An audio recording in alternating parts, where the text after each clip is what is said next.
follow-up ka lang yung impeachment natin, sir. Ano na bang update? Sa bahagi po natin, may mga kinakausap po tayong people's organizations na actually ay naghahanda na rin naman talaga, and tentatively ay tinatanaw na within this week ay ma-file, although maglalabas din ng formal na media advisory, kaya din po siya hindi talaga matatakan kung kailan, kasi meron po tayong mga leaders ng iba't ibang organizations na actually naghahabol na gusto din talaga nila ay maging bahagi sila ng complainants. Ganun na po talaga ka-pursigido yung iba't ibang mga sectors na maging bahagi ng pagsisimula nitong formal proceedings ng impeachment. Kaya hanggat kaya po, gusto po naming ma-entertain din talaga sila, whether mga youth leaders yan, urban poor, religious sector, at iba pa, para mapasama, para kapag na-file natin, ibig sabihin ay malapad po yung representation ng iba't ibang mga grupo and sectors na kasama doon sa maifa-file na impeachment complaint na i-endorse ng Makabayan Coalition. So, ibig sabihin po talagang on-ground, malakas yung panawagan to impeach the Vice President? Yes, ngayon po ay dumarami ang mga kababayan natin na nagiging aware tungkol dun sa issue ng confidential funds at paano ba dapat sumagot at managot yung ating mga opisyal. Maging po yung mga dating matatawag pang supporters ng Vice Presidente noong nag-meltdown po siya sa isang press conference. Kahit po sila ay nagtataka na rin bakit ganito yung nakaupong opisyal. Nakita po nila na hindi forever dapat na untouchable yung mga opisyal. May hangganan dun sa kanilang impunity, at darating din naman talaga ang panahon na mamumulat yung ating mga kababayan at magdedemand na rin ng mga kasagutan sa kanilang mga tanong.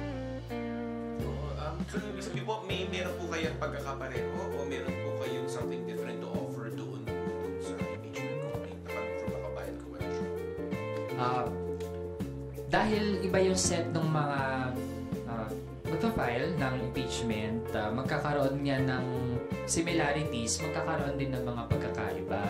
Ang gusto nating tutukan doon sa impeachment complaint na may ifa-file and eventually ay endorse din natin ay kung paano ba talaga hindi nagpakita ng pagiging katiwa-tiwala ang Vice Presidente sa simula pala ng kanyang termino, kasi malaking red flag na sa atin na hindi pa natapos yung unang half year pa lang niya. Doon pa lang ba ni-request na niya yung 125 million pesos na confidential funds na nagastos in 11 days. At nung simula pa nga lang, di ba, kakonti pa lang yung mga mababatas na nakita na merong mali doon. Pero dahil nagpursige tayo, tinulak natin na pag-usapan yon, fast forward, umabot tayo sa ganito punto na okay, nabigay yung pera, tapos okay, hindi naman talaga pala nagastos ng tama. So, ibig sabihin, we've come to this point na, well, sana hindi natin narating yung ganitong point, di ba, na may naupo pa na magwawaldas lang din ng pera ng bayan, pero then again, since we've been here, edi gawin natin kung ano yung kailangang gawin. So, naupo siya, gumawa ng mali, kung hindi naman na dapat pang magtagal, edi dapat nang matanggal.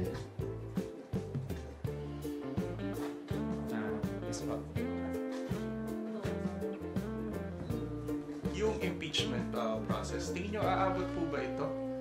Yung impeachment complaint sa yung base sa proseso na alam po ninyo? May oras pa ba? May panahon pa po ba? Well, tingin ko dahil December 18 pa yung last day ng session ng House of Representatives, ako optimistic ako na merong sapat na panahon, tapos merong time pa before the campaign period, kasi ang session ng Congress magre-resume po siya by January 13 after nung holiday break. So ibig sabihin may ganong panahon pa para sa mga senador na upuan din talaga ang impeachment complaint na ipo-forward ng Kamara, assuming nga na ayun, susulong siya. And we owe it to the people. Trabaho po natin yung asikasuhin talaga ang anumang impeachment complaints na maipa-file. Tingin natin hindi siya waste of time, kasi kung waste of time siya, bakit nasa konstitusyon na merong nakalagay kung paano ba dapat isagawa ang isang impeachment?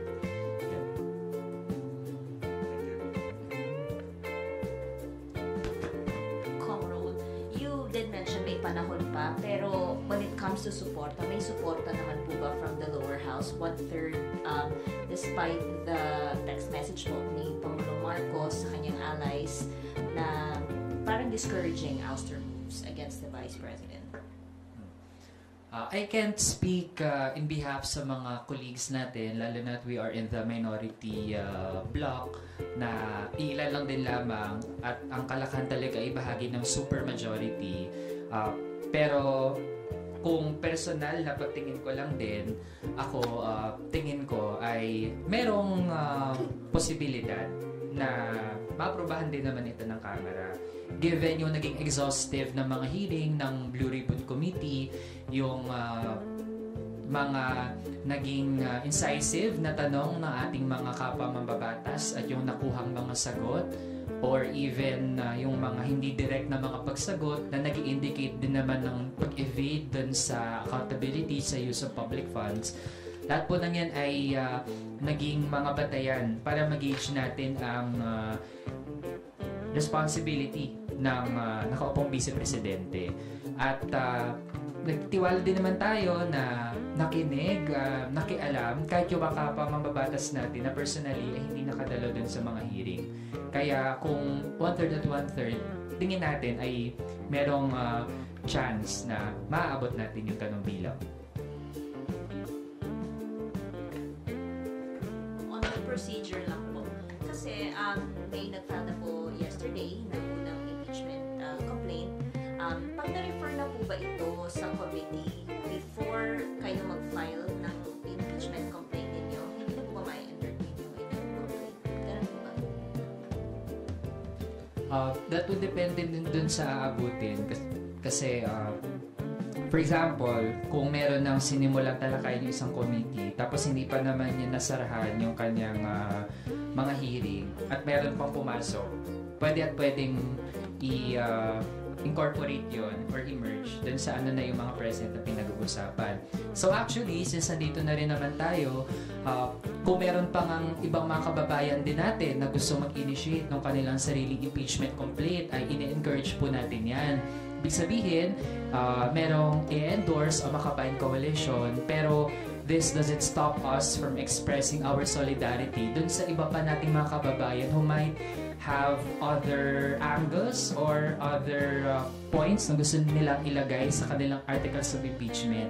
Bahagi po ito ng demokrasya. Gusto nating hikayatin talaga yung mas maraming mga pwedeng mag-file. Para, ayun, kung marami nga, edi lahat ng yan ay pwede i-consolidate sa appropriate committee. For the record lang, ano po yung lumalabas na parang main grounds ng inyong i-file na impeachment complaint? At tatlo lang po ba ang mag-endorso na congressman?